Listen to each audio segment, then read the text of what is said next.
Om.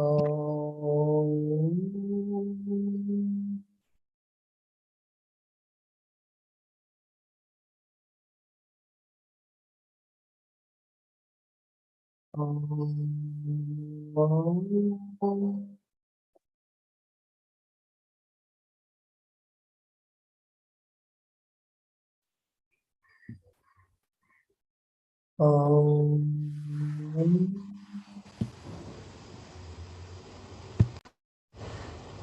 Sahana bhavatu, sahano bhunaktu, sahaviryam karavavahai, tejasvinavadhitamastu ma vidvishavahai. Om Shanti, Shanti, Shantihi. Narayanam namaskrutyam naram chaiva narottamam devim saraswatim vyasam tato jayamudiraye. Hari Om. Jai Gurudev.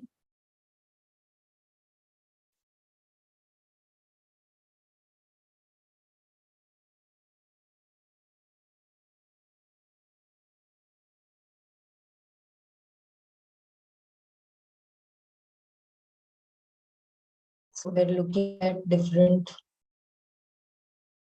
qualities.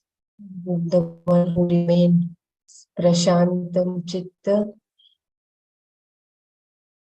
Samadarshi, the one who remains, he is the real yogi as per Bhagwan. And innocently Arjuna is saying, your knowledge is perfect, but my mind is not ready to receive that knowledge. So how to steady the Chanchal Manaha? So the question we will just see once again. Arjuna Uvacha Yoyam Yogastvaya Proktaha Samyena Madhusudana Etasyaham na pashyami Chanchalatvat Sitim Sthiram. This Arjuna said, this yoga that you have talked about as sameness, O Krishna, I do not see its steady vision due to agitation. So here Arjuna is presenting his problem as a representative of all of us. So here very nicely Swamiji has given the definition of Madhusudana and Krishna as well in the coming shloka. Madhusudana is the one who is killing the ego, ahankara. And Krishna who is helping us to remove the papa and helping us to overcome the limitations we have.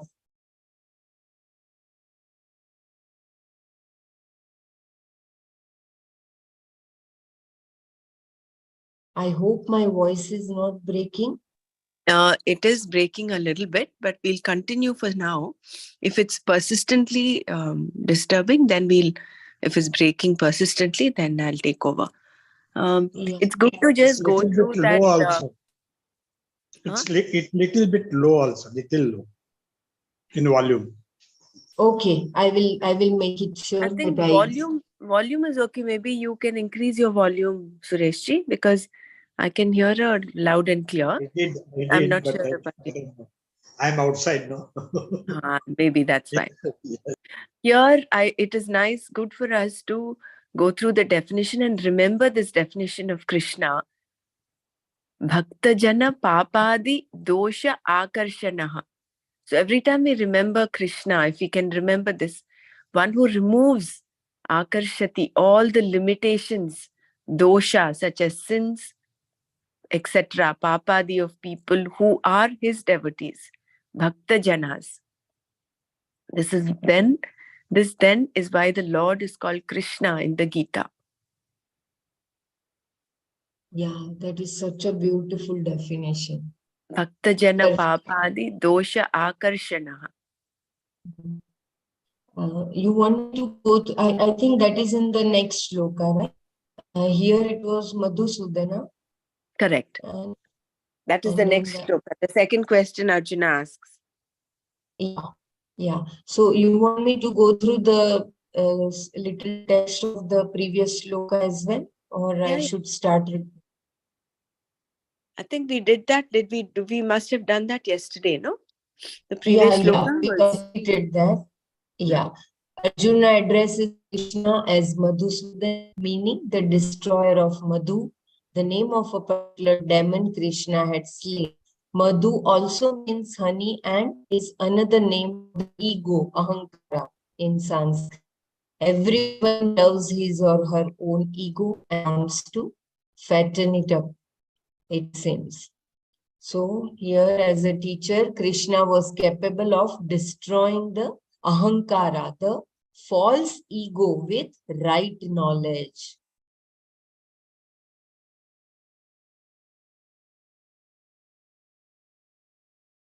The second question, Arjuna says, Chanchalam hi mana Krishna pramathi balavat dridam tasyaham nigraham manye vayoriva sudushkaram.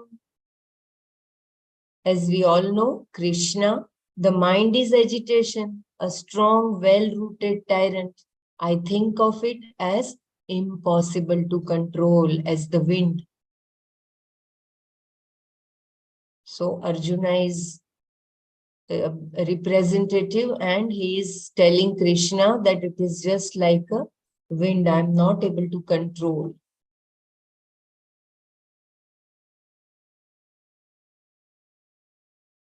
So here I think Krishna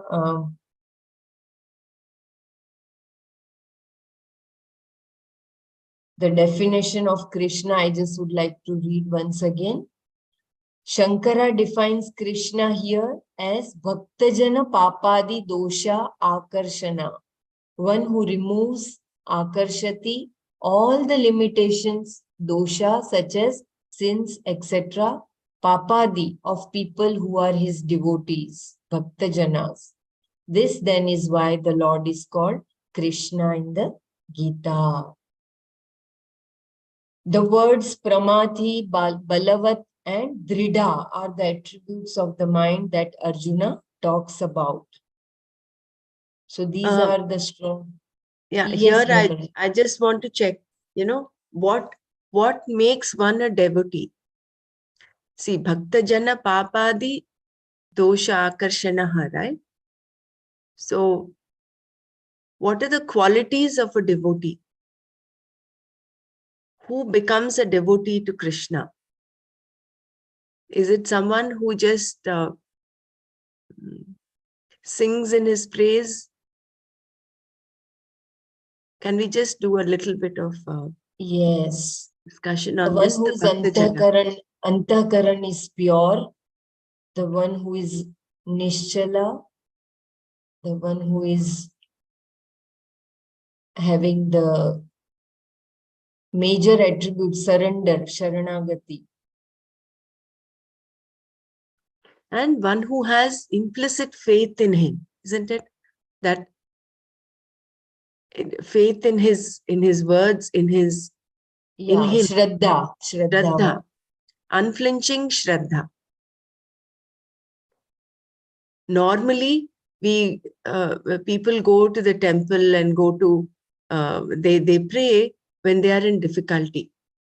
But if we can have this love and faith, irrespective of the condition we are in, yoked to him, that would make a devotee, isn't it? I would request Percy ji to add on if he wants to add any more to the term devotee. That undying faith. Mm.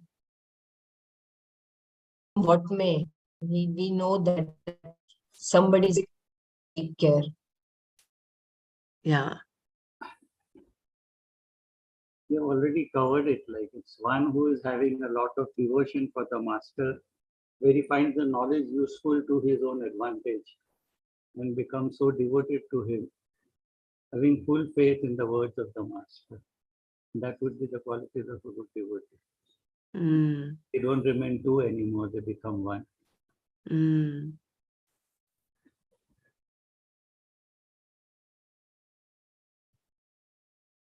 Right.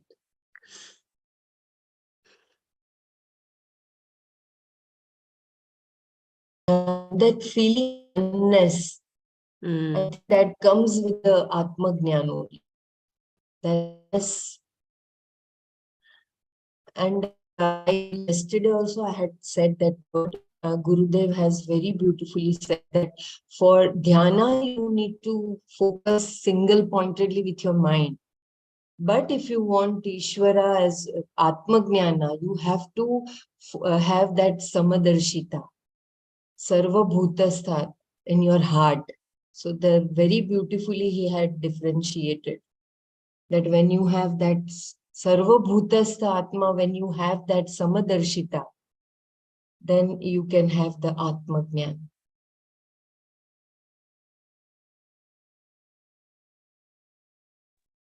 Jai Gurudev, by being in Seva also, you have that feeling of Samdarshina, Sarvbhutastha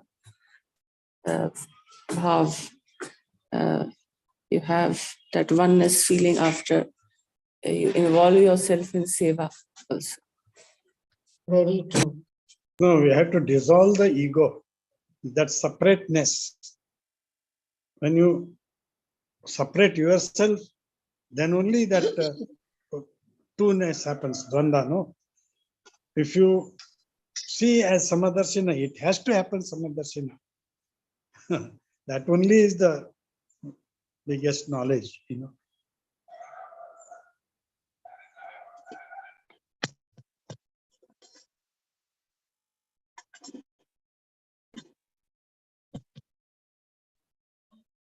This is more easier said than done. Having this kind of belongingness with everybody, this oneness. Yeah. It's like. But we have to practice it. Judging people, this is right, this is wrong. Only when all this disappears, when events happen outside of you, when you come to the part of it at all, I think that belongingness comes. Everyone is at a different part of growth. We accept them the way they are. Even while doing seva, there was this lady DSN teacher who had come with us to Nagapatnam. And she left all her clothes behind under the bed in the room that she was occupying. Some other volunteer came and told her that she is not taking back all her clothes. So maybe, for us, it is what we wear every day. We wore there and then we came back with those clothes. But that case, they could get contaminated. She is at a different part of growth. So she left her clothes behind there. We don't sit in judgment over there.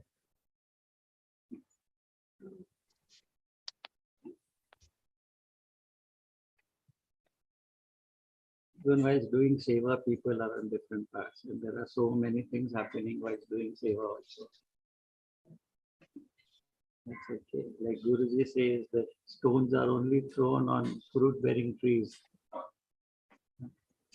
All that is happening for your own polishing, for your own grooming to shine out more.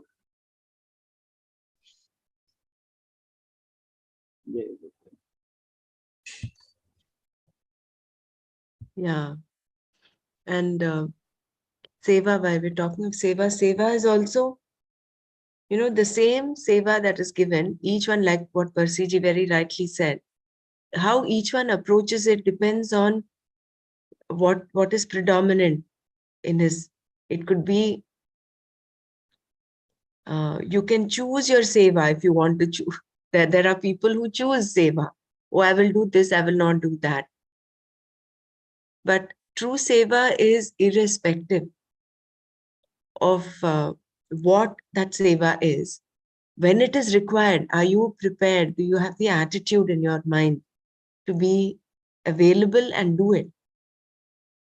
whether it is picking up garbage or whether it is decorating Gurudev's room or his stage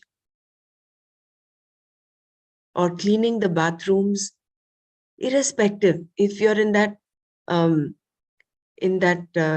readiness to do whatever is required of you at that time, that I think would be true seva.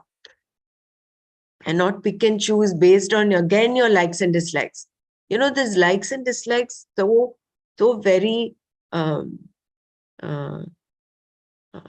they're so strong rooted in us until and unless we are alert, which is what Krishna mentions, which is what Swamiji also says. A person, a karma yogi, needs to be alert at all times and not let this filter of raga dvesha determine his actions and his thoughts, his approach to people, situations. So that will be the key for us as karma yogis to have a say on our raga dveshas.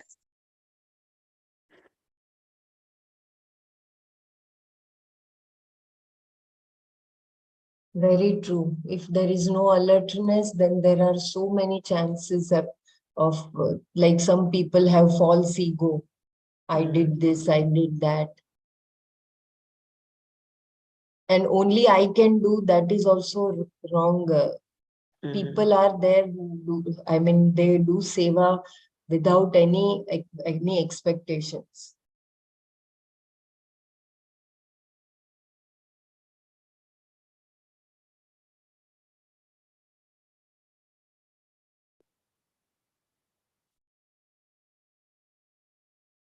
You want me to repeat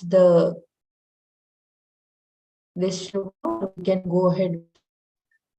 Because we yesterday Mara read, my voice was breaking too much, so she had. Yeah, I think it's breaking even now, Bella. I will take over. Yeah, because it is continuously the man. He has been repairing it day from do. They are coming and doing, but I don't know what is the real problem. Don't worry. Don't worry. Because I saw the recording yesterday. It was very, very unclear. Don't worry. I'll take over. Am I enough loud to everyone? Yes, yes, yes. You are very If clear. you want me to read it, I can read, but then whatever I'm available. Brahma's voice is very clear.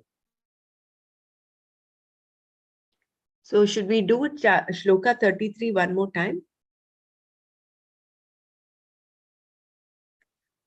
Arjuna uvacha yoyam yogastvaya proktaha samyena madhusudana etasyaham na pashyami chanchalatvat sthitim sthiram. I think this is what we did already. Chanchalam hi manah Krishna pramadhi balavadhridam tasyaham nigraham manye vayoriva sudushkaram. As we all know, Krishna, the mind is agitation, a strong, well-rooted tyrant.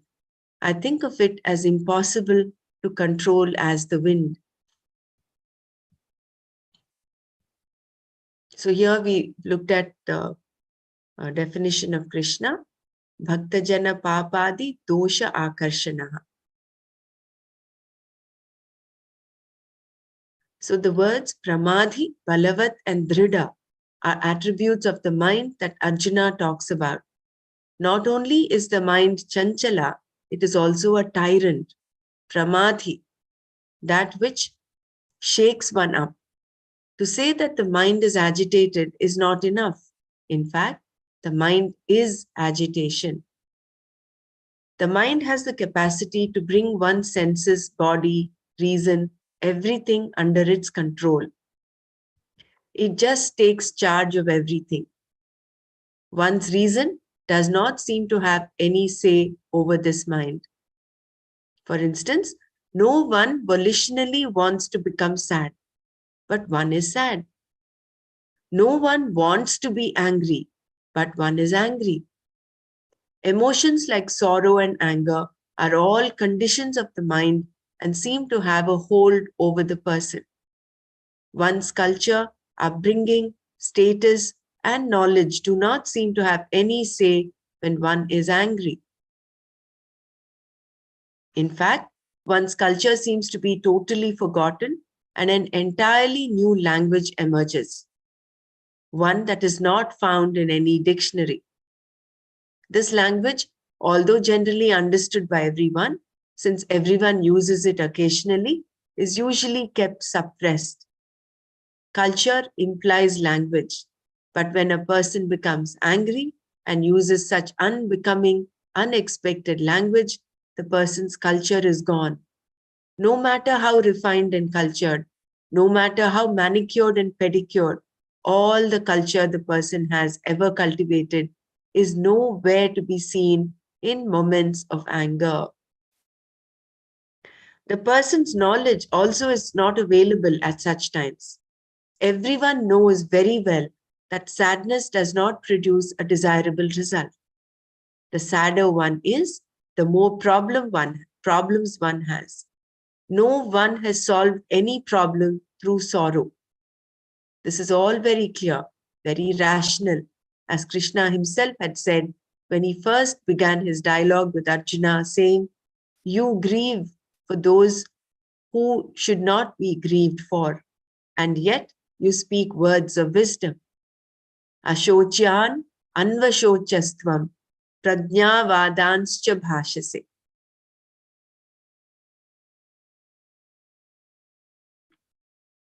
Everyone knows this, and other people tell you also. But sadness seems to be something that does not take your permission. If it did, you would definitely not give it. Who wants to be sad?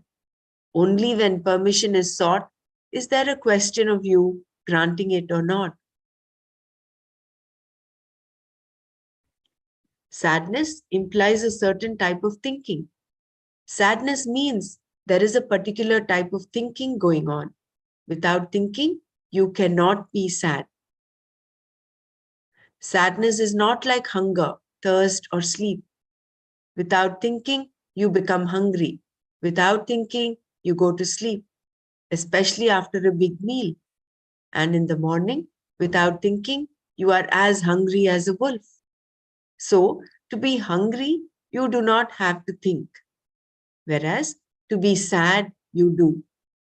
In fact, to be sad, angry, hateful, agitated, depressed, frustrated, you need to think a lot. The mind is very much present, but at the same time, it does not take your permission. This implies two people here, one who is cultured, highly educated, highly sophisticated, and very considerate, and whose language, style, demeanor, and decorum are quite different from the other person, the angry person. This person seems to have a parallel life, occupying the same mind and the same place. But this person seems to have his or her own roots and definitely seems to be in charge. And when this person takes charge, everything is gone. This is what is called pramadhi here, a tyrant that can disturb and take control of the body, mind, senses, everything.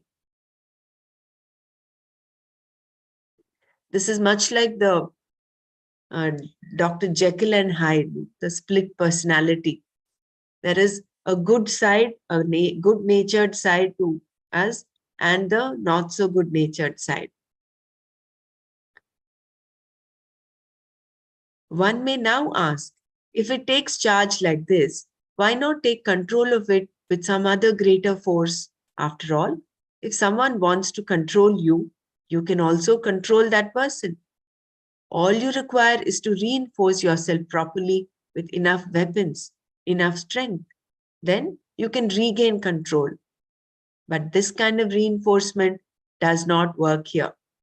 Whatever strength I manage to muster for myself to control this pramadhin is not adequate.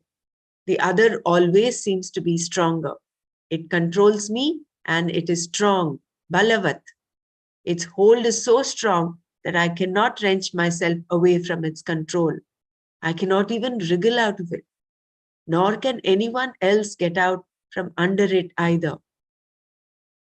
Arjuna describes the mind as dhrida here, meaning that it keeps one under its control, just like the silk that winds around the worm, keeping it inside the cocoon until it grows adequately to come out. Dhrida can also be translated as well-rooted. This mind has its own roots that seem to be so deep that nothing is strong enough to uproot it. Storms generally uproot things, but this mind cannot be uprooted by any storm. No amount of brainstorming can do it.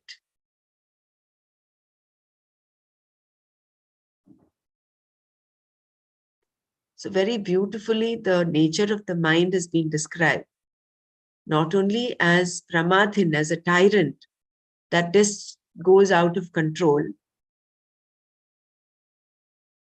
And the whole root cause is a way of thinking. It's all about thinking. Without thinking, you cannot get sad. Without thinking, you cannot get angry. So it is the train of thought that we have in our mind from how many ever lifetimes we've carried all these vasanas. That is responsible for the sadness. Sadness, in order to be sad, there has to be a kind of thinking that is going on in your mind. Otherwise, the same battlefield, Mahabharata, Krishna and Arjuna, both are standing in the middle of the battlefield. Krishna is also looking at all the elders over there. Why was only Arjuna so stricken by grief? Krishna was his own smiling self, because his way of thinking was different, and completely diametrically opposite was Arjuna's way of thinking. For him, he was overcome by that feeling of minus there. He felt he suddenly saw the relay that all of them, his grandsires, uncles, teachers, relatives, how can I kill them? And what will happen to the world? And then it was all that train of thought. If you go to the whole first chapter, all that very logically, Arjuna is talking about what will happen if he kills these people. Dharma will be lost, and there will be a lot of chaos in society. No one will be performing their duty. No one will be there to offer shraddh to the ancestors. So that was all a line of thinking, and he was engulfed by that grief. That is why Krishna says, Ashocyan anvashochastvam prajna vadamscha bhashase gatasuna gatasumscha nanushocanti panditaha. You grieve for what is not to be grieved. Such a powerful shloka that'll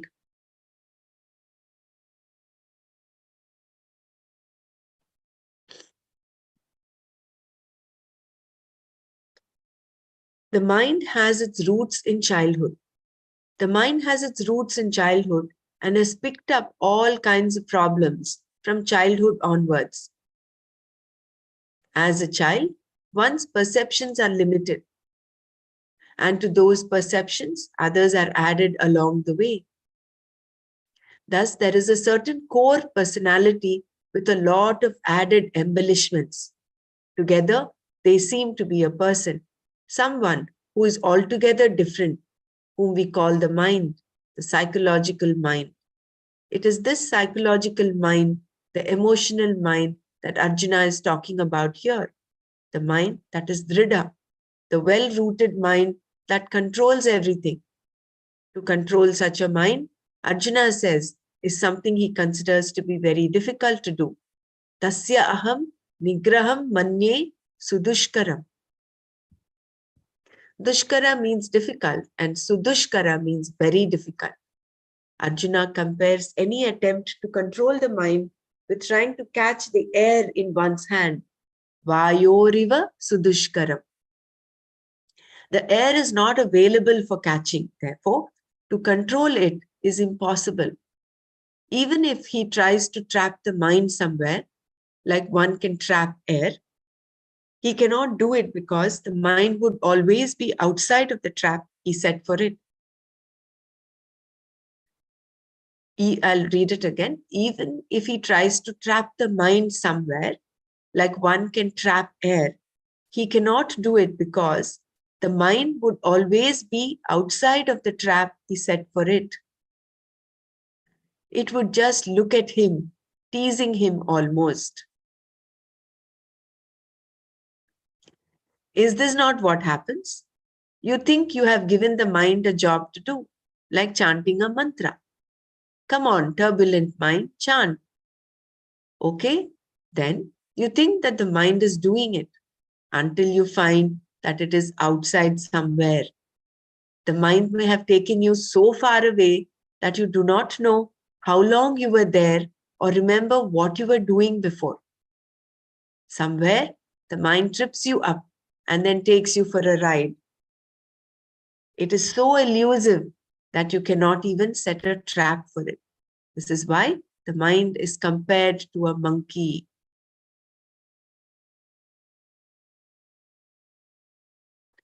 So beautifully, our Swamiji has, not only is Krishna one of the greatest psychologists, Swamiji also has so beautifully described the whole nature of the mind here.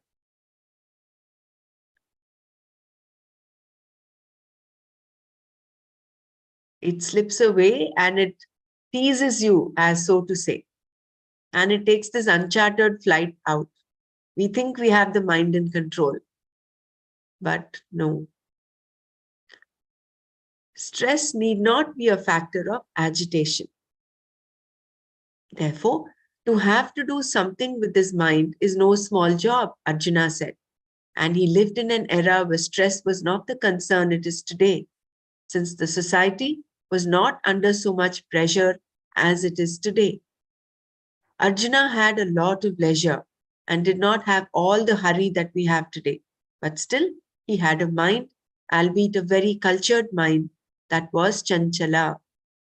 And if Arjuna's mind was chanchala, you can imagine what the mind of his cousin Duryodhana must have been like. Arjuna at least had no conflicts because he did not live a life of adharma. He always lived a clean life, an unquestionable life, which meant that he slept well because he did not nurse any guilt inside. Whereas Duryodhana was a guilty person from head to foot, with all the conflict that goes with a life of adharma. Arjuna was a man given to a life of dharma, right conduct and right values, and great achievements also. Thus, there was nothing for him to smart or feel spiteful about. He was successful in all his pursuits and had a lot of titles showered upon him. In other words, he was a master of his age. A man who, on any given day, could be proud of his life and his achievements. Everyone in the society looked up to Arjuna, even before the great war of Mahabharata took place. He was a versatile person, a man of music, dance, archery, and other disciplines of knowledge. He was a great warrior and also a prince.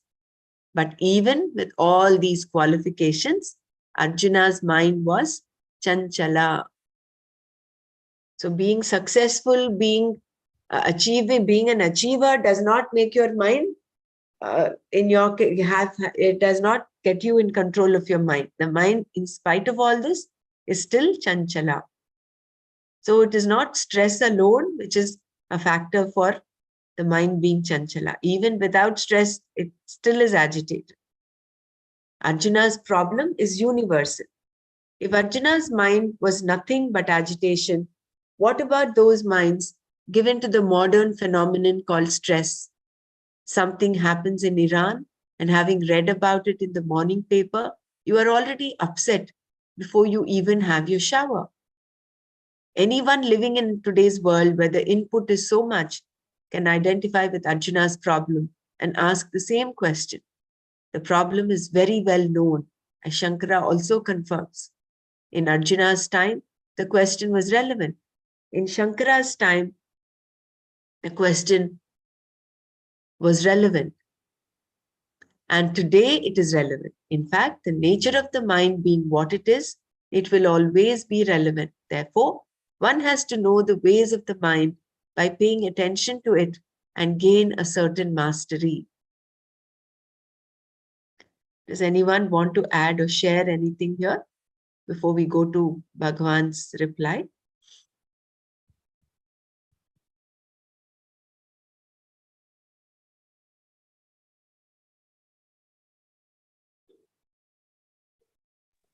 Get some we get some kind of solace. Okay, I'm not alone. Correct.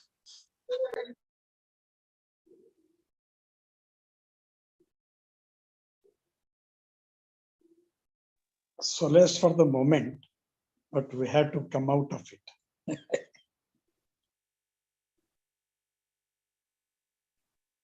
It is, see, more than controlling the mind. It is not,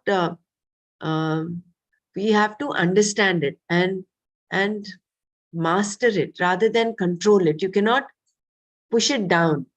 Because see, like Swamiji explained, when a person gets angry, one says such unbecoming words, and you wonder where these words and all this foul language was kept inside. It is all there. It's like you put a cap on it. If you put a cap on it, like a volcano, it will just burst anytime. That is not what is mind control. That is mind control. That is not how you control the mind. You have to become a master of your mind. For that, a degree of alertness and awareness is important. And inner polishing.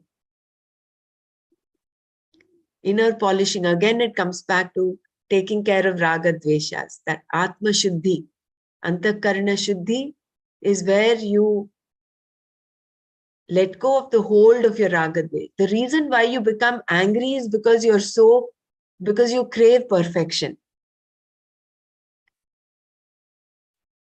If you drop that craving for perfection, then doesn't matter what you see, whether it is perfect or not, it will not disturb you. So your line of thinking in your mind will change, will take a different turn. The less and less we get the raga dveshas to have a hold on us. Isn't it? It's all to do with these two demons that we have, raga and dvesha.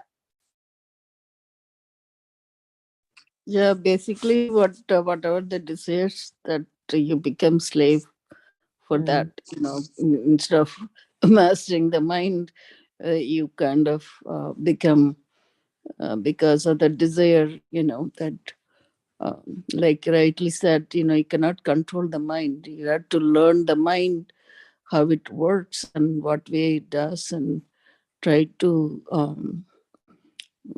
engage the mind in a way that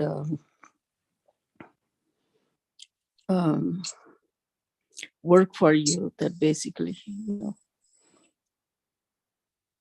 So actually speaking, the whole of Bhagavad Gita is all about dealing with the mind alone. Nothing more than the mind. It is all mind stuff that we have to deal with. So the bottom line is that raga dveshas and that's controlling the desires is what desire meaning like the likes and dislikes of anything and everything, right? Yeah. Keeping a stick in hand and trying to control it is never going to work. It will not happen, no. Yeah. So it basically I says think how to master the mind rather than I controlling think it. so. By doing this path, following the path of sadhana, satsang, seva, no, automatically the culturing of mind simultaneously happens. Instead of pushing the mind, punishing it, trying to be strict teacher, it won't work that way. But with these practices of sadhana, satsang, seva, automatically the culturing, it automatically settles very beautifully, I feel. The pressure, the strictness will work for some time and then it sneaks out suddenly like a cloud burst. So you cannot push those things in, deep inside, but slowly clearing it through the seva, sadhana, spreading the knowledge, talking about it more and more, attending such sessions, beautiful culturing of the mind happens. Jai Gurudev.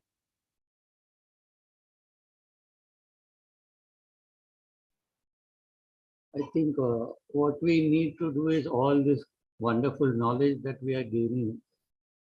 It's only knowledge that can lead us to this. And what I feel is when we are in our practical day-to-day life, we should see all the events that are happening. Like say the Russia-Ukraine war, is it disturbing us? Our way of looking at it, at who's right, who's wrong. When we stop sitting in judgment over every incident that is happening, not just a world event, but even in our own families, in our own circle, our own volunteers, our own teachers, then when we start using this knowledge there, and we don't have that, because I'm sitting in judgment, then I'm complaining or cribbing. And this is a demonic quality. If I have praise, okay, they are also on the path of growth, but they are at a different level. So I have love and compassion for them. So this kind of in day-to-day life, when you ponder over events which are happening in and around you, where you are involved, then automatically you'll find that your mind will not get disturbed. You'll be using the knowledge in practical life to your advantage. Jai Guru.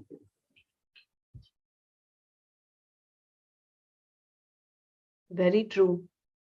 And using and looking at things as they are, without putting a filter of our, like you rightly said, Persiji, judgment, which again is colored by our raga and dvesha. So they come in.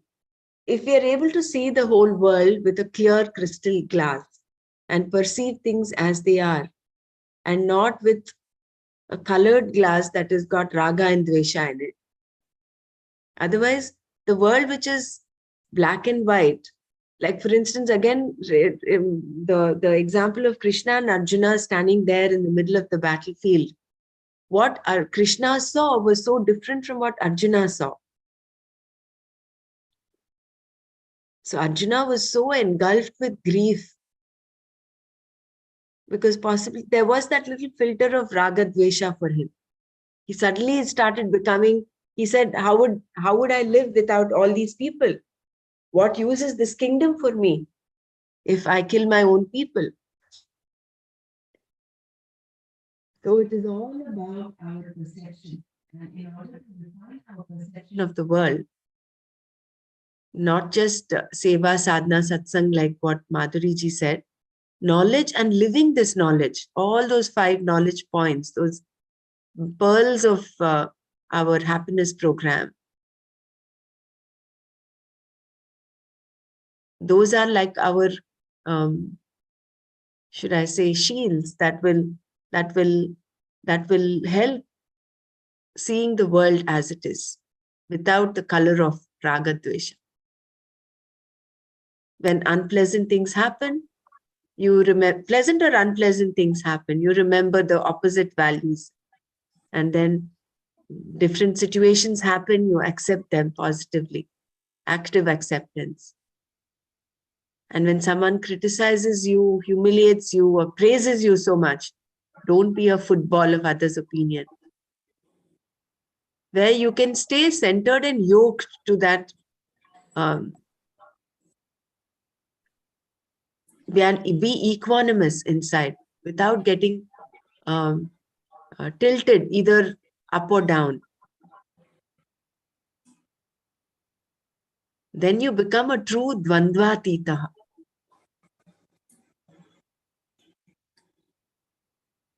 Even the self-discipline is very important so that Mm. you can walk on this path, gaining everything, doing seva, satsang, knowledge. For achieving that, you have to be self-disciplined. Only then you can achieve something. And also, Gurudev always says, prejudice-free mind. It's so important. Yeah.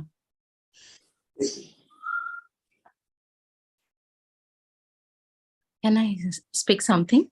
Yeah, go ahead, please. Yeah, when we are teaching happiness program, there Gurudev talks about mind, no? So mind cannot be controlled at the level of mind. So he gives the kites example. So he tells us about the pranayama, how mind can be controlled through pranayama, breathing patterns can change your mind's mind. However you are feeling like that, you can change with breath. So mind can be agitated, but it can be mastered. And when you are not able to control your mind, you want to control others' mind, and you are wasting your time. That example is there, no? Somebody is sleeping and you are wasting your whole night thinking about what he has said or what he is thinking about you. So that point I just touched me today. We were teaching, but simply how all Bhagavad Gita points and all 5 points of our happiness program is connected, well connected. Yeah, Thank I you. agree with you that the power of the breath, you can change the mind. You can control the mind with the power of the breath. But look at it like from the view of like when you are into a project and you have sevaks around you. They are all doing sadhana regularly. But still see there is so much of complaining and cribbing and judging others and all that is going on. So that mental clarity is not there with them. Mental clarity will come only through this knowledge, this supreme knowledge that we are getting from the scriptures. And unless you put that into practice, in your daily practice, like over every incident, if it's your family, like Gurudev said, mother-in-law is not the cause of your grief. It is Shiv Inside. Tattva who has put the mother-in-law to play this role. Look for the cause, Yeah. play the cause. And he says this in Vignan Bhairav. So Shiv Tattva itself is responsible for this so that you become stronger. The moment you start using this knowledge, then you will not be complaining and criticizing your mother-in-law. And then your mind will not lose its control the way it will not remain disturbed. When you realize your own folly, you are not sitting in judgment over yours. Yesterday, we had a meeting with all our teachers. They are organizing a course from 7 to 9, 6, 7, 8, 9. And the number of participants are not many. And then suddenly an outburst, one person started, and then it's like groups of teachers in one area. There are 4 different groups, one does not look at the other. And if one says this, then that other person will not go into that event. I mean, where is that belongingness? And all yesterday was all that vomiting of all that happening. And I've always been working outside of my area. So I said, oh my God, where I stay also in this Navi Mumbai also, this is happening in and around me. What a lot of work has to be done with all these teachers and volunteers to bring them back on the path of knowledge. But there is only love and compassion with which you can win people over.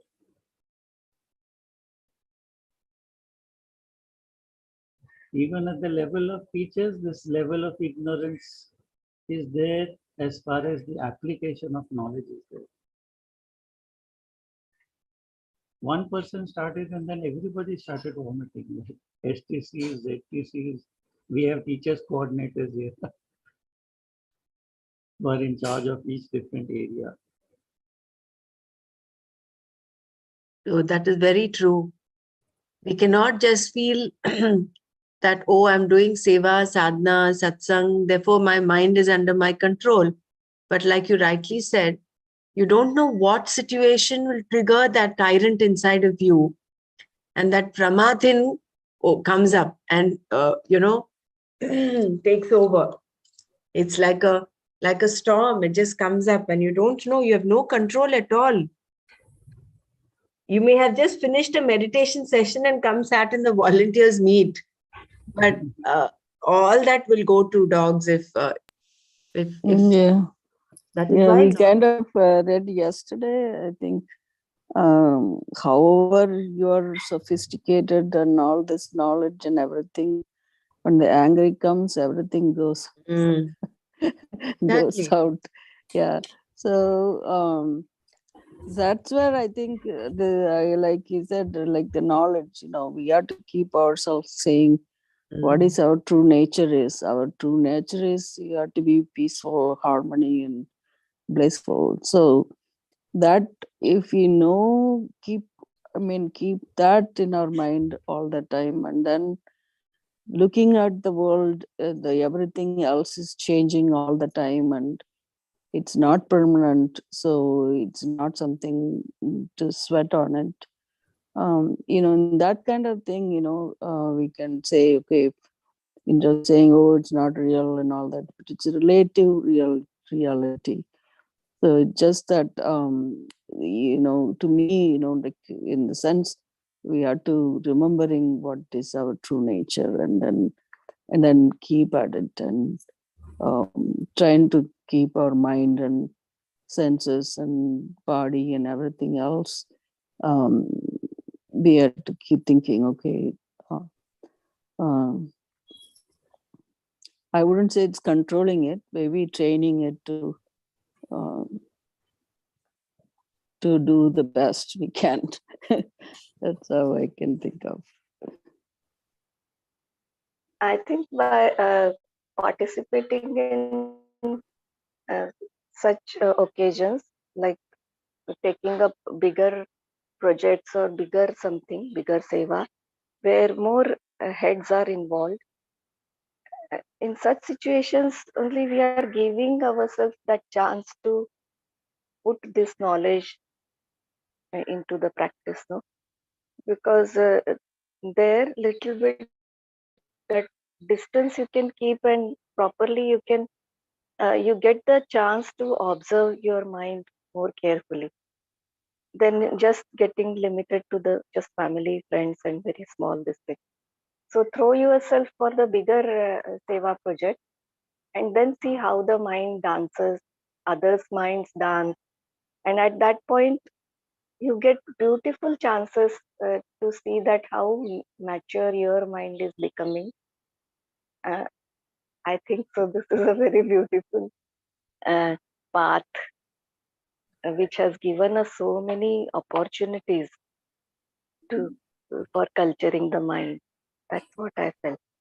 Yes. Even before becoming the teacher and after becoming the teacher, you just cannot compare how much you are giving yourself opportunities to evolve. It's uncomparable. So it's a wonderful path. So many ways you can just, there are so many checkpoints you get to see uh, how only not only my mind but others' minds are also dancing, but without judging them, keeping your focus on the seva and the project, and then how at the end of the day everything becomes so sweet, like the last day of the eye gazing or whichever, how the Guruji uplifts everybody's minds up to very high level. That is something so beautiful. We are very fortunate to get. Jai Gurudev. What I found yesterday was the application of the knowledge, because some of these teachers are nearly walking on the path with me since the last 15 years or so. Some of them are taking morning sessions, yoga sessions and all that also. They are regular in the sadhana and all that. They are also into knowledge sessions. But what I realized yesterday was application of that knowledge into their day-to-day life may be missing. For me, my mind never got disturbed that the number of participants are less. What if the course does not happen? It didn't matter to me at all. But there was so much of agitation that I saw yesterday coming up for them, groupisms and all that. All this high level of knowledge when we are doing so many knowledge sessions and all that, unless you are putting it into practice, everywhere like Patanjali Yoga says that all the people who are doing whatever mistake they are doing is because of ignorance. And what do you do with an agyani? We show him love and compassion. Are we really doing that? If we are not, then where are we? That is why our Here I mind want gets to, disturbed. yeah, here I want to add one more thing that there are different ways and means of doing the seva. Maybe handling some situation or doing the seva for the same thing, though the end goal is same, but the methods for volunteers to work towards that can be very, very different. And when the tussle starts, that my way is better than your way, so better you follow me. Uh, there, all the conflict starts, and then the ego clashes start, and everything, all mess up things happen. So I think within the this thing, we need to give them that freedom also. ठीक है, तो you want to do these things in this way, you do it in on your own. Don't get messed up with other volunteers. Little bit that freedom, and then the person also calms down, and then he or she also can see there are many more ways. Sometimes we need to follow others ways also, तभी वो काम आगे बढ़ता है. नहीं तो ना always it ends up with the egos. My method is better than the your method, and everything gets messed up.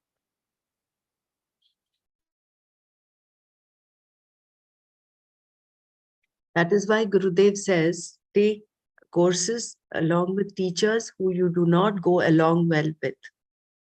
It's very simple, easy to continue to take courses. Here, I don't know about in India, but here in the Gulf, we had given, he says, two teachers join together and do a happiness program. And join with those, associate with those teachers who you do not go along well with. Because only then can you exercise and bring up all this knowledge. When Prem and I take a course, it is not like because we are husband and wife, it is all very nice. I'm just sharing it. I don't know whether he's in the meeting today, but I want to share this here. So for me, being a little perfectionist, not little, I'm quite a perfectionist.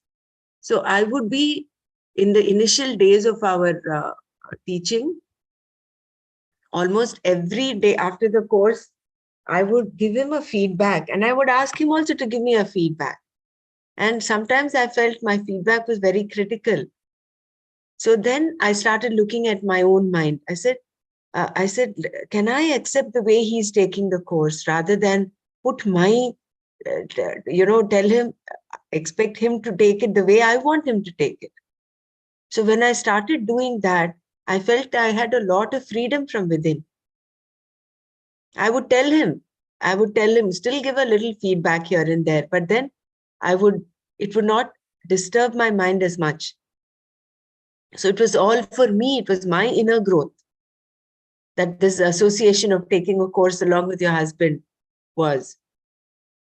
So if we can handle, if like what Percy ji very rightly said, sadhana, seva, satsang is there, no doubt it will give us, it does contribute to some sense of increased awareness. That is why we are able to even think about what all is happening in our upper story. But how much knowledge are you actually living? How much of this knowledge, opposite values are complementary? Do not see an intention behind others' mistakes. Are we actually applying? That will help. I don't know whether the example is appropriate. Sadhana Seva Satsang is like perfuming yourself out. You feel it's all very fragrant outside, but you have a bag of garbage inside of you. Handling that bag of garbage, and this garbage can come out like in what he mentioned in yesterday's meeting, how it just comes out. That filth and that foul smell comes out. You don't know where, when it will happen. So removing that filth is only through knowledge.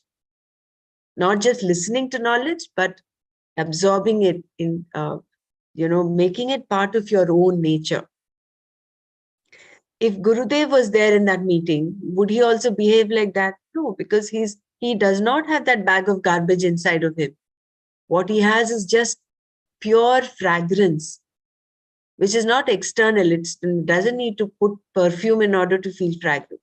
He's swataha fragrant. He's swayam fragrant.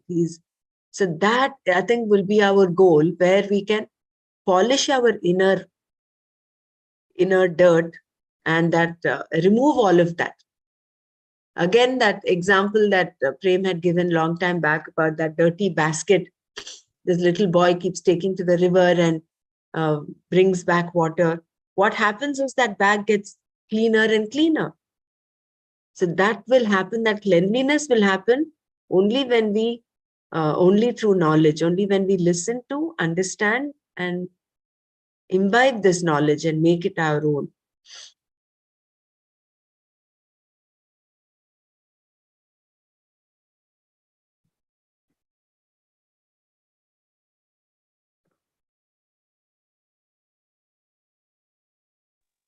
Jai Gurudev, can I ask a question here?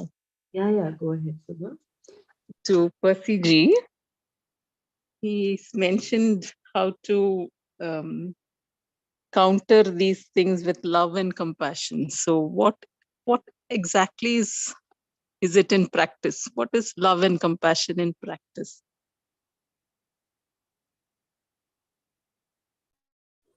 You're not sitting in judgment as to over any side. If there are 4 factions, say, in one particular area, we don't sit in judgment over who's right or who's wrong. There is no right or wrong happening in our own minds. And then how we can go about resolving the issue? It has just come up yesterday. But in the past also, we would go with statistical data. We would compile it from our center of that particular city, say. Suppose I'm going to Aurangabad in Maharashtra. I would take the statistical data out there and saying over a period of say 3 years or 4 years.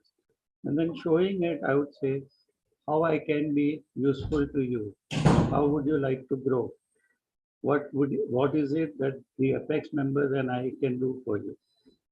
I, as a group of advanced course and BSN teachers who would move around for the betterment of Maharashtra. In such cases, then they come up with suggestions. First, all the negativeness will come out. Leaving that aside, okay, now how do we go on the path of progress? What is it that we can do together? And then have mega courses for them and all that. Here, the sense of, in this case here, yesterday what came up after nearly a month, nobody was coming out with it. It just came out yesterday in the meeting, and there were senior teachers also citing it. And it's like we will have to now think as to, we as the 3 seniors who are the advanced course teachers, what we will have to go and do in each area. We will have to go to each separate group, talk with them, and very not address the situation directly. Just see how we can go about bringing belongingness. Sometimes things like you are having a satsang with them, there is no commitment to be given, there is nothing to be done. They're just coming and having a good time. And the last half an hour or so, you play Antakshi with them. And everyone is participating in the Antakshi. That sense of belongingness just comes. And after that, you just have something like, I remember I went to one area, they said, yes, this is to be done. And I said, nothing is to be done here. I just not met up with you for a very long time. My eyes were eager to see you. And so I came. And then we had a satsang, we played Antakshari. And then we just brought in ice cream. I asked one of the teachers there to bring some ice cream in cups, you know. You get those boxes full of cups of ice cream. We just shared the ice cream and we went away. So somehow, certain times, not discussing any seva project or anything, just that sense of belonging, starting from scratch again works. Where you're being one with them, sharing food, sharing songs, sharing bhajans.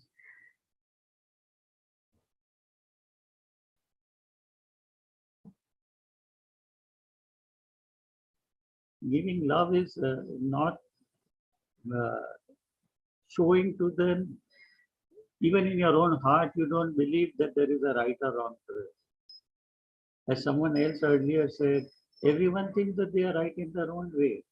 Everyone has minds of their own. And it should be like that. Where there is intelligence, there will be disputes. And not looking at the dispute or the factor behind the dispute, how do we make things work for them? How do we bring about that belongingness in them, where they agree to work as a group again? I had teachers who had factions, and 25 teachers came together. They planned a very big mega course in a stadium was booked and all buses were to be booked. And the Apex members were gracious to give budgets for buses to be booked. Like our state transport buses, government buses, we hired them out, making big placards out, posters, banners, all those kind of things was immediately sanctioned to them.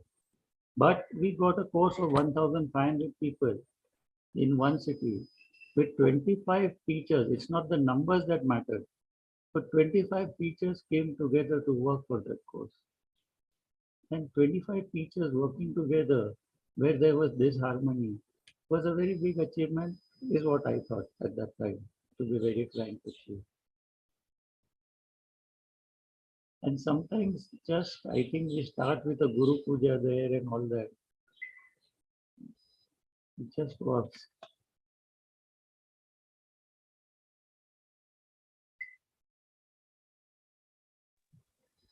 Thank you, Persiji. You're welcome. Can I ask you one more question? How do you translate this love and compassion to non-art of living people who do not understand this sense of belongingness or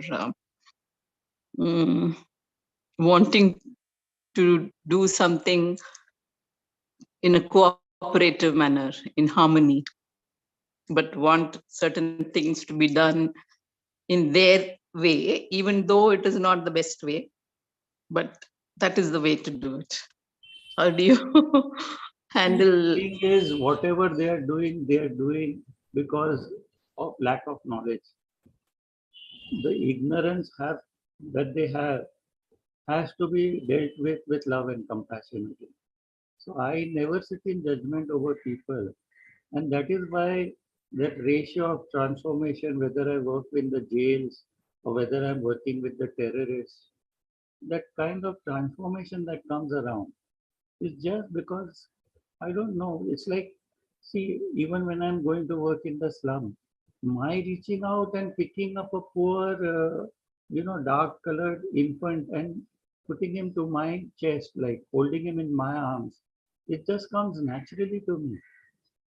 The kind of love that I don't know, like it just happens naturally for me. I'm able to give that kind of love. I'm able to show that kind of compassion. And probably even I was an angry young man when I was in the corporate world.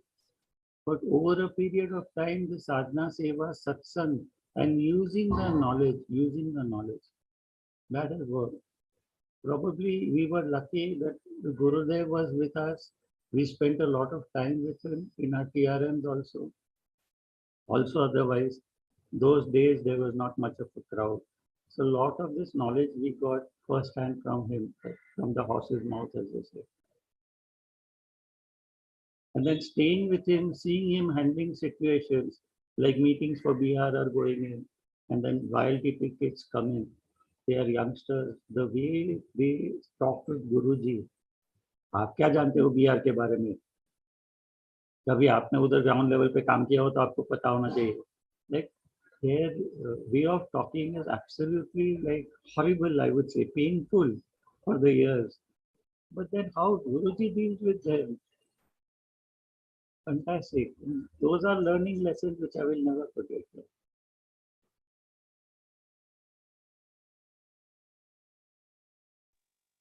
Thank you. Hope you can share some of those at some time with us, how Guruji handles difficult people or difficult He situations. never Of course, bogged nothing is down. difficult for him. He is never bogged down with anything that is, in the face of adversity. He just, okay, he is an acceptance that these people are the way they are. And then that kind of uncouthness in the way in which they talk with the master. I mean, they are village folk. They are like that, honest to God kind of. And what comes up, they don't mince words. They just say it as it is like. But the master is full of compassion. He does not look at this angle, can they talk to me in this kind of a voice or they. So then that dealing becomes so different.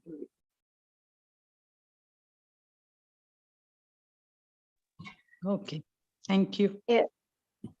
Jai Gurudev, Brahmaraji, this is the kind of platforms we get through this sadhana seva satsang, where the situations and everything is so uh, diverse, and you are allowing your mind, intellect, and everything more and more getting exposed. And there, the trigger points, and then we can really see. Otherwise, what happens, if we would have not been on this path, doing our own ways of sadhana, our own ways of satsang, our own ways of uh, seva and all, these kinds of amazing chances which we have got on this path of seva satsang sadhana, I don't think so I would have got. I would have gone out of my ways to find out, to put myself into such situations. Then we get limited to very small puddle of our own friend circle, our own people trying to show off, one on the top of the other. That all small mindedness only. Then so the situations are not given to ourselves to challenge ourselves or to put into that situation. That's what I mean to say. Ki we are very lucky to get such opportunities. How much you want to expand yourself. See now, here itself, maybe so many of us, we are teachers. And all of us, we were given the opportunities throughout. Uh, how much we have really gone on the path to expose ourselves, how much Percy Bhaiya has given himself those opportunities and exposed himself to different challenging situations, unimaginable. That tsunami and all happens once in 100 years or something. But he has thrown himself out there for Guru to work on him as a Jiva and Shiva. So this is what I am saying, that we are very lucky. We get these opportunities. Now, how much we really take those opportunities to expose ourselves for the mind to get cultured, that is up to us. But before this sadhana seva satsang path we got, there were hardly very limited opportunities. उधर ही उधर क्या बोलते हैं, small puddle में हाथ पैर मार रहे, एक दूसरे का टांग खींच रहे, kind of state of mind was always trying to win one brownie point on other, in the family or in the friend circle or here and there itself. Even in the Rotary Club and Inner Wheel Club and all, we have seen, no, वहाँ ज्यादा से ज्यादा क्या होता है. That's what I wanted to bring into attention. Jai Guru.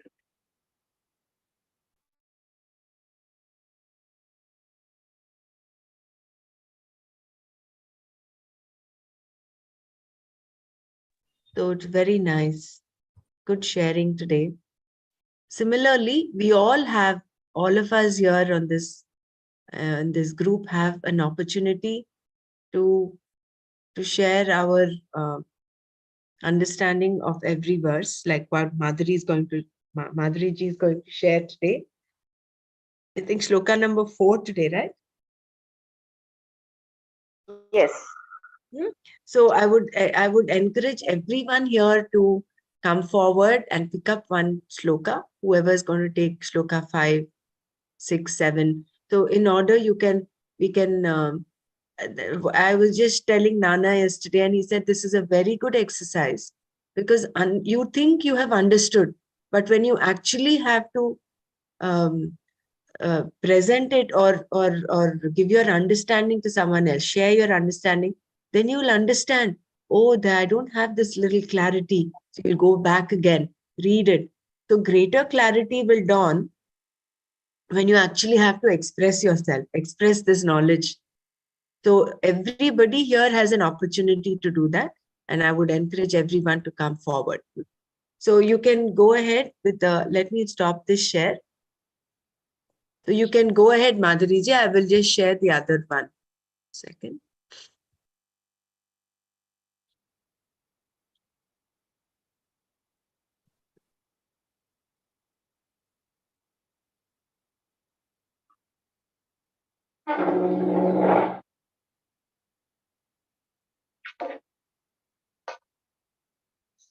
Yeah, you can go ahead. Do you want to go to previous verse or just this one? I think 4. First of all, I will read the fourth one, and Okay. then Okay, go ahead. relevant to that, again we will go through the first, second, Yeah. third, Yeah. relevant to the fourth one. So Please go ahead. yeah, the shloka goes like this: Yada hi nendriyartheshu na karmasvanu shajjate sarva sankalpa sannyasi yoga rudha sadochyate. So here what Krishna is saying, when one is attached neither to the sense objects nor to the action, then it is said that such person is one who has attained liberation. So the sense objects and the action, one is not attached, then he is the liberated one who has renounced the cause of all desires. Can you take it a little bit up?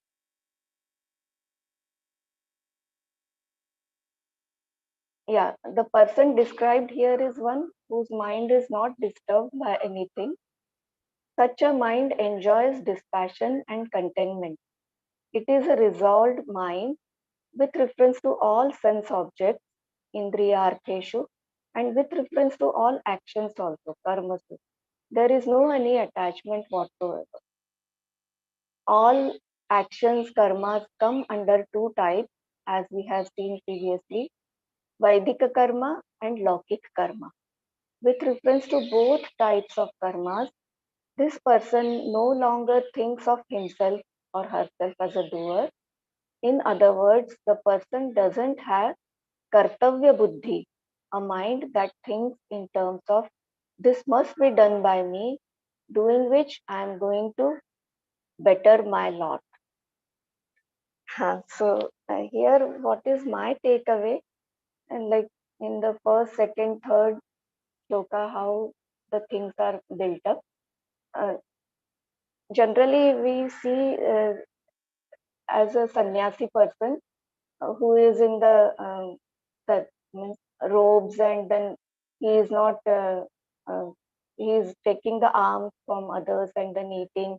So just renouncing the fire, and how we are so much engaged as a grahastha in so many social family uh, uh, our day-to-day life, so many karmas or so many commitments we are following.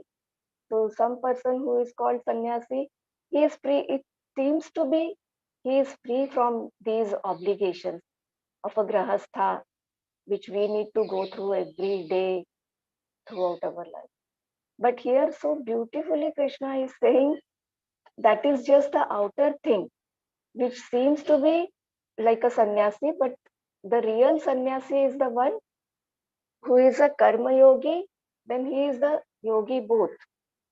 And so here the main crux behind all the discussion is how much you are detached with all your actions and how much you are detached with the sense object. Up to that degree, you are a real sannyasi. And for my own understanding or in my mind, it's going on. Yeah, these are the readings which I am reading. Maybe the ideal conditions of a sannyasi and all. But what is that which is keeping my senses engaged in the object? Unknowingly, suppose I have done my sadhana, my mind is so blissful, so beautiful and all. So sitting comfortably on sofa, then how come one thought comes up from somewhere, and behind that thought, the whole chain of thought process, intellect, and the whole internal this thing gets focused with that thought, and then I'm ready to go up to any extent because I think that that object is going to give me some joy and happiness. Otherwise, all of us, we are on the path, we are doing so much regular sadhana, seva, satsang. So after that blissful mind, how come again I am going behind the any kind of sensual objects? What is the reason? Because still those vasanas or those desires or those uh, impressions of some little bit joy here and there are there. And because of that, वो एक बार change शुरू होता है तो शुरू होता है. For example, suddenly at the very temperature outside is 47 degrees and some special ice cream flavor which I have experienced in the past comes up. अरे यार इतनी गर्मी है, let me have that one scoop of ice cream, such a tasty that immediately the full my energies, my mind, my intellect, my everything gets focused and my actions also. I am ready to go out of the way. I don't have the vehicle to go outside. I call 10 people who is available in the afternoon, who is interested in eating that ice cream. Means how much rag, dvesh, all negativities I am ready to take. And then at that moment, if somebody says on my face, "क्या दोपहर को तंग कर रही है, चुपचाप take a nap," and then all anger comes up. So such small things. Why? Because the mind thinks that the happiness is there behind the object. So here we really need to uplift our uh, drishti to see that really that object is giving me joy or what. Unless until I do this manana inside, I cannot abstain myself totally from the pleasures because the fine line is very difficult to be very clear. See, the need of the hour, we are using the senses even for the seva. We have to use the senses. If I'm hungry, I have to use my senses to uh, uh, satisfy my hunger. I have to cook, I have to go to the market, bring something, cook myself and eat it. But where that uh, finding the happiness and joy and where I'm crossing that limit and trying to get engaged myself or getting swayed away by the senses, that discrimination has to dawn, I feel. And for that, that fine understanding will come more and more with. So then the sadhana also becomes more fine tuned. Then attending such session also becomes more fine tuned. If I'm getting a better version of myself day by day, am I really becoming more uh, careful about uh, boundaries, how much I am getting again and again stuck with my own sudoku and my own or ek chai ho jaye or something of my own limited sensual pleasures. So this is my takeaway from this fourth shloka, I think. Okay, Gurudev. I think I made some sense of my understanding. Okay, Gurudev. Very wonderful, Madhuriji. So basically moving from a want-based living to a need-based living. That is one. And like what, does anyone want to share anything else in this? I think all of us, it's good, not just the person who's going to be presenting the shloka. If all of us also go back and revisit, it will only deepen our own understanding, that clarity dawns inside of us. So anyone wants to share?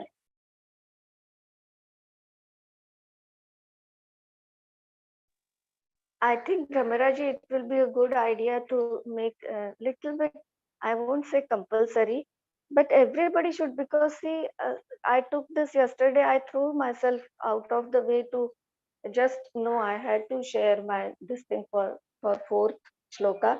And then I had to sit actually for half an hour or so to go through again and again through it and then do the manana on my own. So such we need to push our boundaries. Everyone should take this opportunity. Then more and more clarity dawns. Otherwise, it is just like one more Ramayan ki or Mahabharat ki katha kind of thing.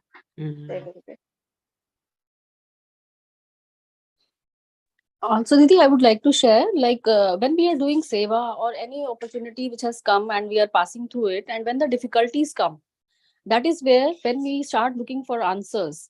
And then when the knowledge, like we come in the session and suddenly, that knowledge imbibes into us and we get the answers. So this is the way it gets imbibed so beautifully. Thank you.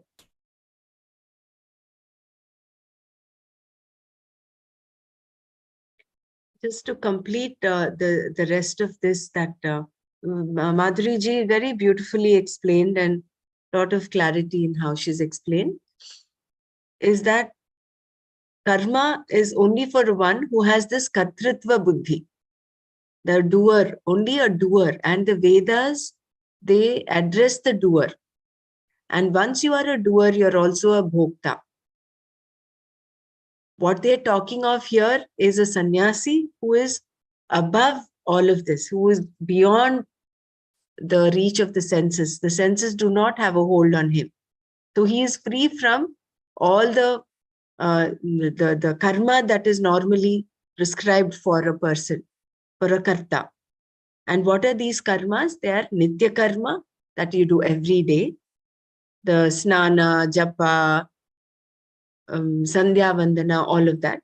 And then naimitika karma, those that you do occasionally, like the shrad, all the shodasha samskaras that we do. Then kamya karma is any desire any specific desire based ritual that is done. And then pratisiddha karma, which is the karma that you should avoid doing, the one that is prohibited. So a sannyasi is one who is beyond all of this. Why? Because he has given up his sarva sankalpa sannyasi. He comes from the space of non-doership. So when there is non-doership, there is also non-enjoyership. Only a doer can enjoy. Only a who has the kartritva bhavana also has the bhoktritva bhavana. So the seeking joy, pleasure from here and there, from the senses, like what Madhuri ji so beautifully said, that the ice cream example, that is not there for a sannyasi, because he is complete in himself. He is complete and he lives in that Advaita Bhavana. So there is nothing else that will complete him. So therefore he is completely out of the hold of the sense objects. And this happens with knowledge. Dhyanena sarvakarma sannyasa. It is not just wearing orange robes and taking a bowl of begging a bowl for begging alms makes him a sannyasi. While in his mind, he's still rooted up in his senses and his sense pleasures and his desires. That is a mithyachara. A person who is a hypocrite. Whereas a true sannyasi is one who gives up with knowledge. Knowledge of what? Knowledge that he is the non-doer.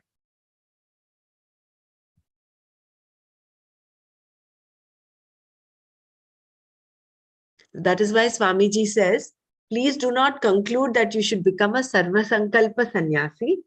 Sarva Sankalpa sannyasa is not an ideal. It is a thing to be understood. It is freedom from sankalpas. A freedom that comes from knowing that the self is free from doership and enjoyership. The person who knows this is a wise person, yoga rudha, a jnani.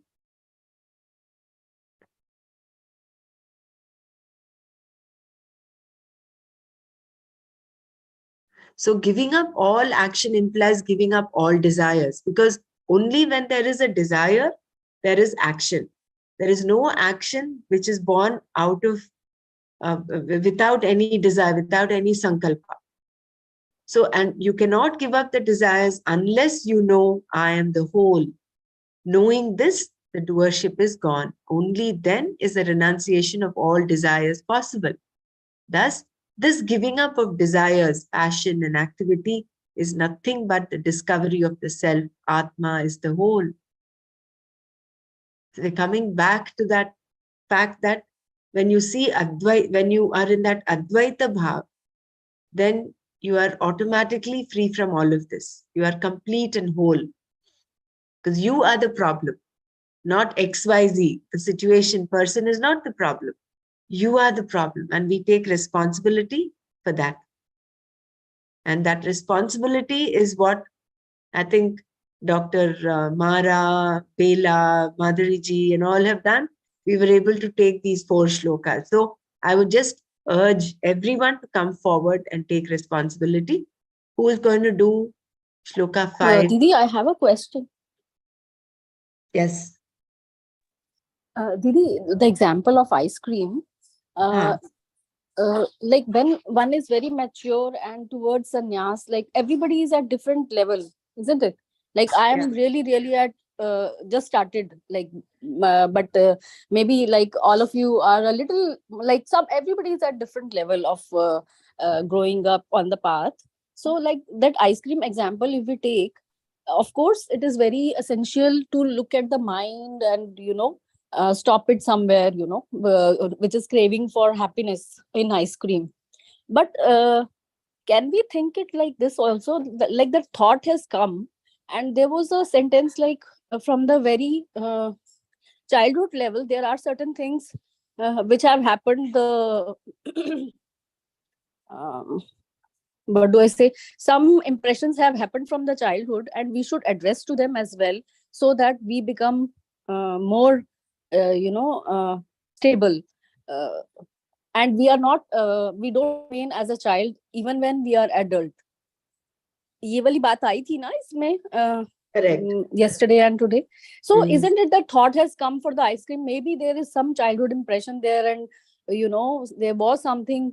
And can we also at least once go in for having an ice cream? And of course later on, if again it comes, of course we can think about it and at that level, okay, now stop, that's okay, we had this experience, and have happiness also once, and then maybe next time we can work on it at the mind level. Oh yes, it's nothing more, it's just a happiness which is which our mind is craving for. Is that Of fine course. also? That's perfectly fine. See, it is not like a sannyasi does not eat, no. He also eats, he does everything, all that we do. The only difference is from what space is he doing it. He's doing it from the non-doership space. So with or without, he's still happy. Without that ice cream, he's happy. If he gets the ice cream, it is not going to add to his joy. He's like that ocean, that apuryamana machala pratishtam samudramapa pravishanti yadvat tadvat kamayam pravishanti sarve sashanti mapnoti nakama kami. So if you are a kami, if you are a person whose all his joy is dependent on that ice cream, getting that ice cream. You get it, you feel very elated. If you don't get it, you'll be very sad. So that is the status of a kami, a normal Yes. person.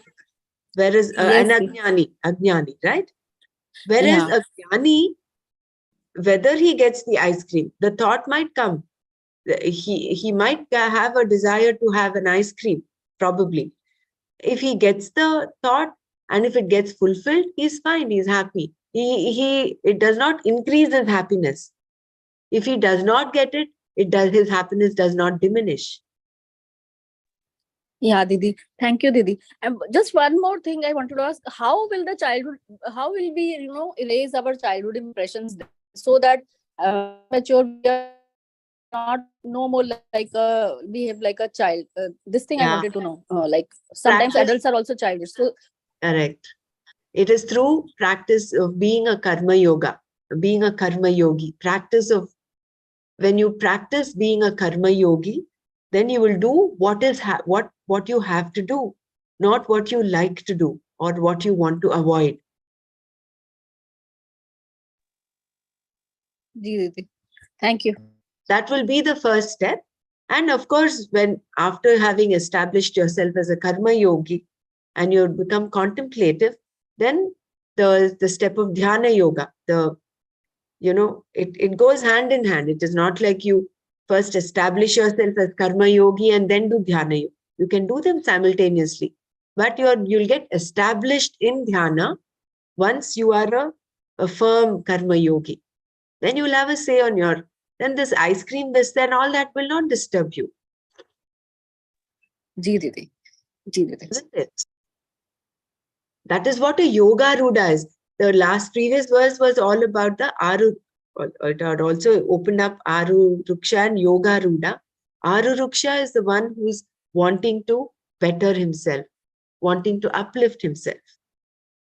So for him, karma is the means. Karma yoga is the means for such a person. Whereas for a yoga ruda, one who is already established in the practice of yoga, dhyana yoga, shamah karana muchyate, renunciation, total renunciation of all activities, which is not just physical renunciation of activities. It's not just sitting quietly, tying your hands, closing your eyes. No, it is with recognition that through knowledge that I am not the doer. All this is happening. It is happening. I am just a witness. Thank you, Didi. Thank you so much. That's Yoga Ruda. When I mentioned about the ice cream, it was like in a part 1 course manuals also we have it. On day 2, we tell them to bring some food like cookies or fruits and share it with their sitting in groups of 2 or 4. And mostly I don't see teachers doing that. But when you ask them to share, there is a lot of bonding over food. And Bharat Bhaiya, I sit with him, Swami Brahmatej, in the ashram. And he also insists on it that there is a lot of bonding over food that happens. Even if you see on the last day of the course, we ask people, it's like a potluck party. Everybody brings sattvic food from home, made as if it is made for God Himself. And then when everybody is eating together, then you see there is a whole lot of bonding happening on the last day. So when we had this satsang and all that, and ultimately we shared ice creams, that bonding increased to a very high level. It reaches zenith sort of. So from that point of view, and why ice cream was because it was economical, it was available, and it was easy to give out one cup each. That was the only reason why that was ordered. Yeah. That came to the mind at that moment of time to share food along with this. We had 2 ice cream examples today, Parsiji. One was yours, and the other one was what Madhuri ji just shared about it's very hot and the desire to have ice cream. So I think we had 2 examples. And what Loveleen ji had mentioned today, I think, was with respect to Madhuri ji's ice cream example. Here, ice cream example is just the question came up in my mind. See, the difference between Yoga Rudha and Arurukshu. So we are all the sadhaks on the path. So the ideal situation is that what mentioned in the fourth shloka. But then what is that which is deviating me from that blissful state? I had to think reverse, no, now. Then only I can take the rectifying steps. What is that which is pulling me out of that blissful state? And then my vasanas, my previous memories, strong memories of some joys through any senses. It can be a sensual pleasure, it can be food, or now for my intellectual this thing, I am so much hooked on to Sudoku. And I feel that it gives me some kind of mental and intellectual relief, kind of. So, but this is also a kind of which is pulling me out of my this thing, no? Again, it is kind of a vasana only. So these understandings we ourselves have to make, then only the rectifying steps will be taken. Otherwise, it will just remain as a intellectual knowledge. That's why I took that example of ice cream. It can be extended up to any sensual pleasures, all five senses through five senses. So where to draw that fine thin line? Hunger will be there. You need to eat a tasty food, no doubt about it. But when we cross that limit of uh, satisfying your hunger, which is the need of the body, and where I'm getting succumbed to my desires, to my likes and dislikes, that understanding has to come. Otherwise, outwardly, sannyasi also eats, sannyasi also sleeps, sannyasi also does everything whatever the grahastha is doing outwardly, looking at it. So that understanding has to come. Then only that karma yogi thing will come up. Properly, it will get established in ourselves. That's what I said. Jai Gurudev. On a lighter note, Sarlaji mentions, so please don't eat ice cream today. We've spoken so much about ice cream that our true hold and control over our senses will be if, in spite of talking so much and discussing about ice cream, whether we can withhold our senses and have a say on them and not eat ice cream. That's a good one, Sarlaji. So Didi, but one must experience, go through the experience to grow up of that, grow out of it, isn't it? Yeah. So better to have once, go through the experience, and then next time we can always, think of, yes, it was how our experience was, and take our mind back. Yes, it is just nothing, it's just our craving. So then we can be like, हम शांत हो जाएंगे तब, हमें craving नहीं रहेगी. मुझे ऐसा लगता है, like it's just my thought. On a lighter note, whether I am in Russia or whether I am in Ulhasnagar, I take all the volunteers with me after a hard day's work, after the course is over, and we go to a place, to some parlor, ice cream parlor, and we have ice creams together. There's a lot of happiness and bonding that happens over an ice cream. So, just sharing on a lighter note, that is one of the reasons of my success, like keeping people together. Just that extra effort to take them out and give them an ice cream each hardly means anything, but like there is so much of bonding and that belongingness increasing over that event that is happening. I think the event is more important than the ice cream.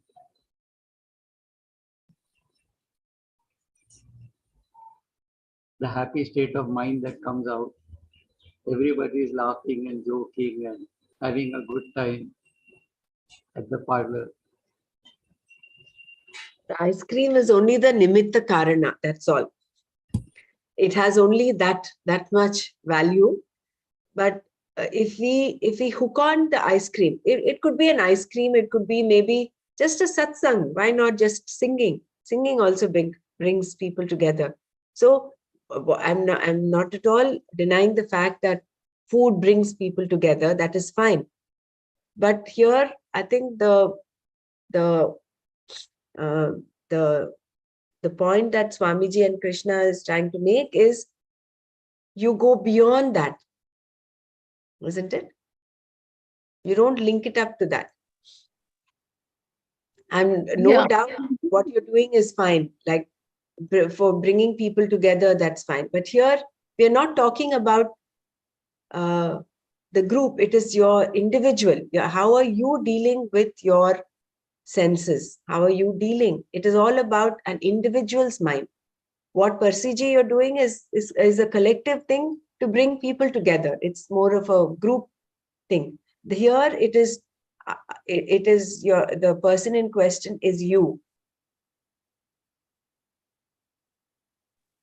Yes, Yeah, exactly. I have a doubt. This ice cream So, thing came up as an example to check why I am going out of my this thing blissful state of mind, which is a difference between the Aru Rukshu and already Yoga Ruda. So when I'm in the blissful state, that what is that pulling me down?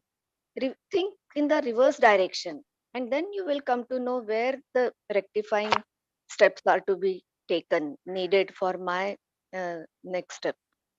That is why I took up this example. Nothing very great.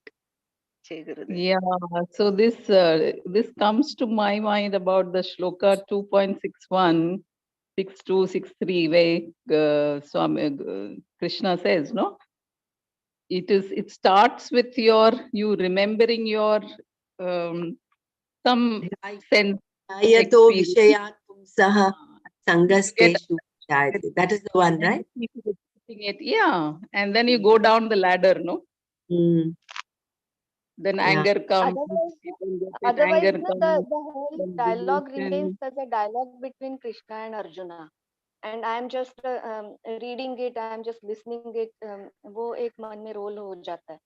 We need to start seeing myself as Arjuna and Krishna is Yeah, talking to me.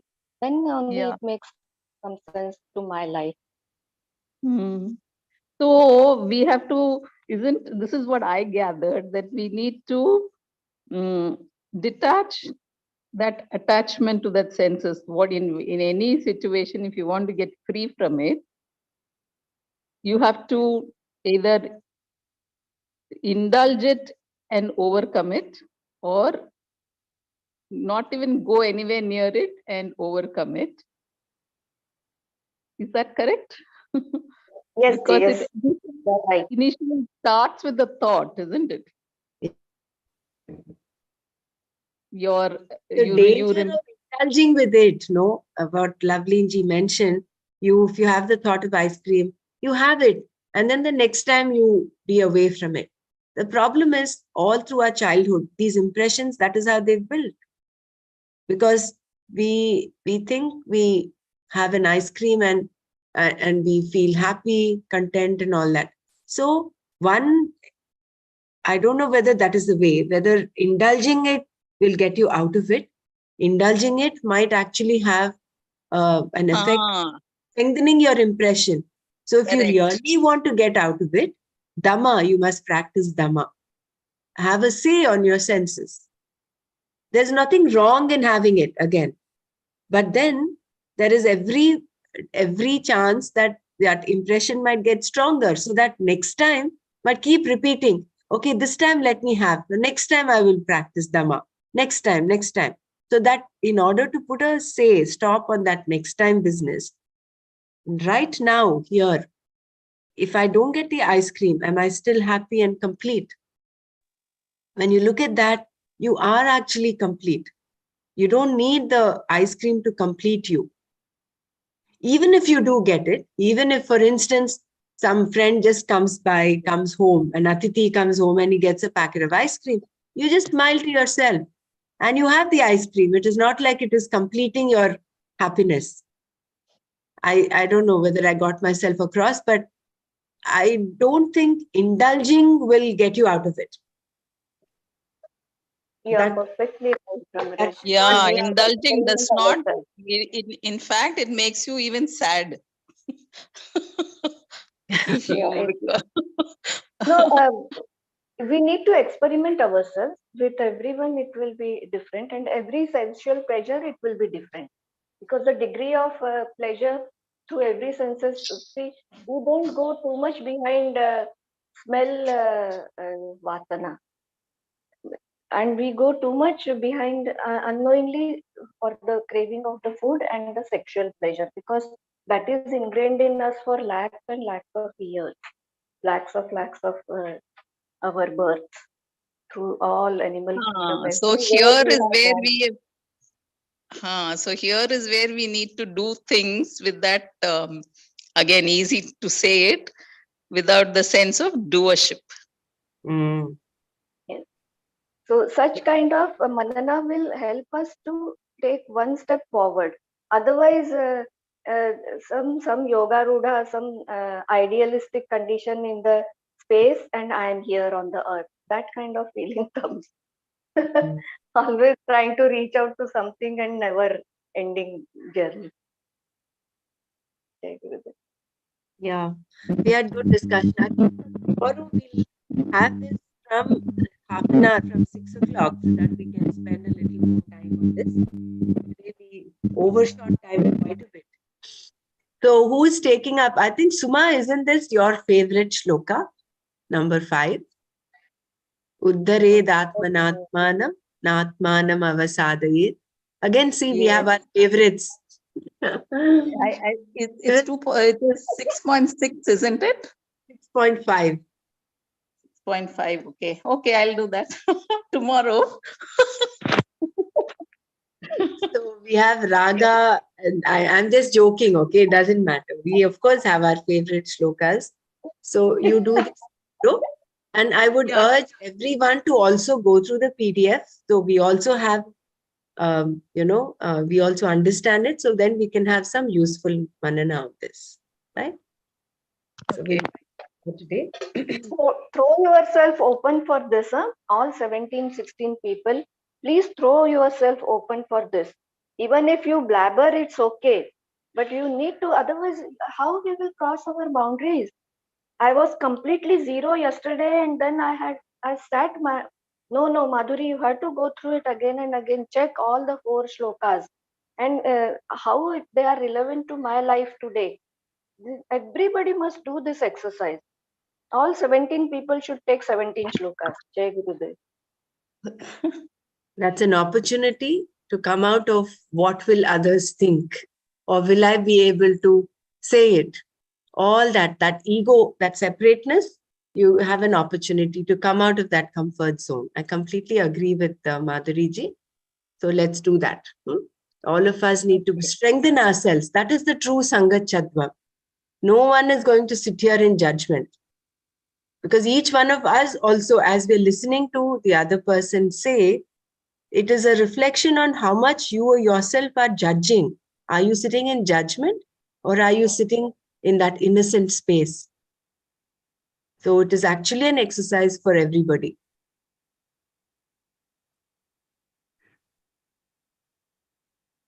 Om Loka Samasta Sukhino Bhavantu. Om Shanti Shanti Shanti. Om Tat Sat Shri Krishnarpanamastu.